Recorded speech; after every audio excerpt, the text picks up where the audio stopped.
Morning, Master. Right, try. Dito kami ngayon sa munisipyo ng aming lugar. Ito yung municipal hall nila. Yan. Maglilinis kami, unahin namin ito. Ito yung brand. Ang reklamo ni customer nito, yan ang umaan.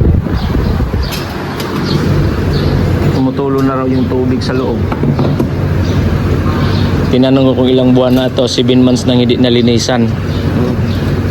Actually tutulo yan kasi araw-araw itong ginagamit. Tapos malapit lang din ito sa tingnan niyo, yung daan dyan. Yan o, daan. Malikabok, 7 months nang hindi nagamit. So ganyan talaga ang niyan, patutunguhan. Yan o, hindi pa naman siya marami masyado, pero kita nyo, likabok yan. Wall type po ito mga master. So unahin lang namin ito dito sa labas kasi makulimlim, may bagyo ngayon. So dito lang muna. Antok pa yung kasama ko, right? So unahin lang muna namin ito. Sinisit up namin yan plaster na ng kwanday, power spray. Ang gala namin ngayon ay portable lang. So yan, medyo mabilisan lang to ngayon, maliit lang naman yung unit.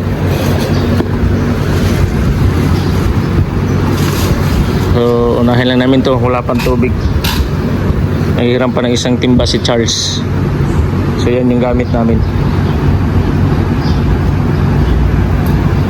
Pinapaandar ko muna. Mainit naman, pero kailangan lang talagang linisan. Update ko na lang kayo mga master. Indoor.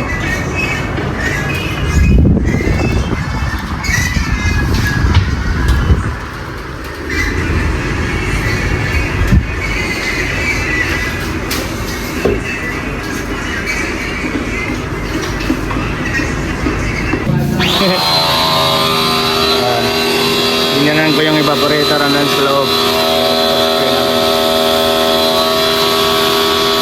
Sobrang ang kabuk.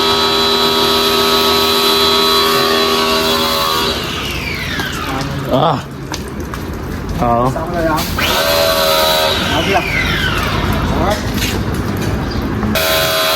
Yan. Tingnan nyo yung tubig.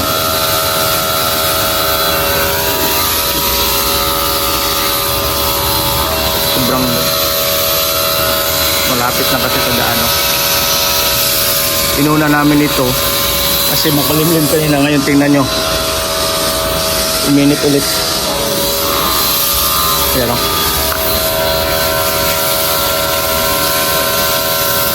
asa mo nakasaksak?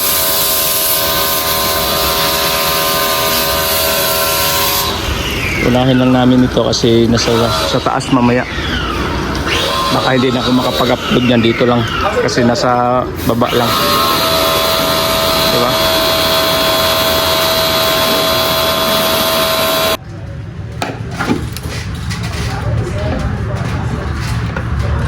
Nadikit.